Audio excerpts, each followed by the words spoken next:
Assalamualaikum. Lebaran kalau tanpa ketupat, tanpa hidangan bersantan, tanpa kue-kue biskuit, nastar, kastengel, lidah kucing, seterusnya. Itu banyak orang Indonesia terasa bukan Lebaran kan ya.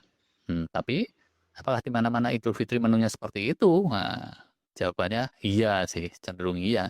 Bukan artinya hidangannya sama ya, tapi sama-sama didominasi gula karbo. Ada nggak sih komunitas negara lain ya, yang menu lebarannya cenderung lebih minim gula karbo daripada kita?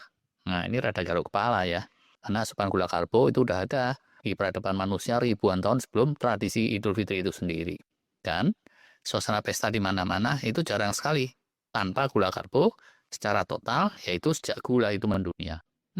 Tapi lokal wisdomnya ya, di kalangan Arab tradisional, komunitas Beduin gitu, di Jazirah Arab, Afrika Utara sana, itu ada juga sih kalangan yang Idul Fitrinya didominasi menu pokoknya oleh protein serta lemak berkualitas. Nah, gula karbonnya banyak ada tapi sekedar pelengkap. Yuk kita ulas. Masyarakat gurun yang asli ya, itu cenderung tidak makan nasi atau ketupat atau lontong atau yang berkuah-kuah santan kayak gitu. Cari kelapanya kan susah ya. Nanam padi di gurun juga muskil. Nah gitu ya. Itu jadi makanan tuh handlingnya juga ribet lagi, gampang basi, gampang kontaminasi. Nah, kecuali kalau dibikin makanan kering. Dan makanan kering itu cenderung kurang fancy ya untuk dijadikan hidangan pesta lah ya jelas ya. Mereka, warga gurun itu cenderung fungsional. Hidangan utamanya seringkali ya tadi berpusat pada protein hewani yang utuh. Namanya makan enak ya daging, kualitas wahid kayak gitu. Idul Fitri pun jadinya terpengaruh semangat ini. Kalau yang terkenal secara internasional tuh menu utamanya kusi gitu ya, atau makdi. Nah, bahan pokoknya daging kambing potongan besar-besar yang dipanggang lambat-lambat gitu ya, melalui slow cooking. Wah, maknyus nih. Widih, puasa-puasa ngomongin makanan maknyus nih. Sorry ya. Bahkan kalau yang eksotik itu kambing atau ontanya disajikan utuh gitu ya, atau nyaris utuh dalam bungkahan raksasa buat dimakan rame-rame kembulan gitu. Daging sapi juga bisa sih, atau daging ayam, unggas juga bisa. Nah, meskipun mandi ini lazim disajikan bersama nasi ya, fokus utamanya kalau asli sana pada daging besarnya yang kaya lemak sehat dan protein.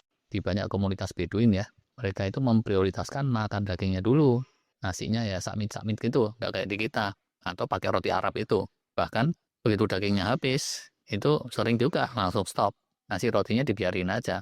Nah, kalau orang kita makan nasi manis baliknya, roti yang bisa dianggap sepi. Nah, fokus utamanya nasinya dulu, ambil yang banyak gitu. Dagingnya jadi lauk. Seringkali nasinya habis ludes, baru selesai. Wajib sampai ludes. Walaupun kalau roti sih nyisa-nyisa, nggak apa-apa. Kursi tertentu itu bisa juga disajikan tanpa nasi. Minuman pun di Arab nggak semua manis-manisan. Es cendol, es duren, es campur yang gula sirupnya kental maksimal tuh nggak ada aja. Ada bahkan minuman tradisional tanpa gula sama sekali, namanya gahwa gitu. Kopi Arab yang pakai kapulaga segala macam. Untuk komunitas tertentu, ini nyaris wajib harus ada. Iya itu ya, membantu pencernaan, menjaga sensitivitas insulin juga. Nah, cuman tesnya ini kalau buat orang luar bisa bikin melet juga walau alam. Di luar itu ada lagi, dibanyakin buah-buahan segar yang secara tradisi itu simbol kemewahan juga, karena jelas buah-buahan seperti itu, buah tropis, subtropis, tidak bisa tumbuh pohonnya di padang pasir. Buah padang pasir paling korma tamer yang matang atau korma muda rutop itu juga lazim. Ada gulanya, tinggi fruktosanya juga, tapi buah-buahan ini rada mending kan ya karena tinggi serat. Sejak pengaruh Turki, Eropa, Asia, baru deh hidangan gula-gulaan, gule-gulean, santan-santanan, kue-kue manis nggak karuan. Dan dalam setiap pesta besar itu selalu ada ya, mengikis lokal wisdomnya masyarakat Beduin yang asli. Tapi, ada di suatu pesta Idul Fitri atau pesta apa gitu ya, yang dominan tuh daging-dagingan tok, plus buah-buahan, yang lain cuma dalam jumlah sedikit. Dalam budaya mereka itu masih terasa biasa, lazim, dan nggak terasa aneh. Kebayang nggak kalau di kita? Lebaran ketupat lontongnya cuma dikit. Wah, tamu-tamu bisa celingak-celinguk tolak-toleh kan ya. Terus, pola atau ritme makan saat lebaran pun itu tipikalnya beda loh. Signifikan kita dengan masyarakat pemakan daging tadi. Kalau di kita ya, pulang sholat id, ketupat, opor, leb, leb, leb, leb, yuklah sebelum tamu berdatangan.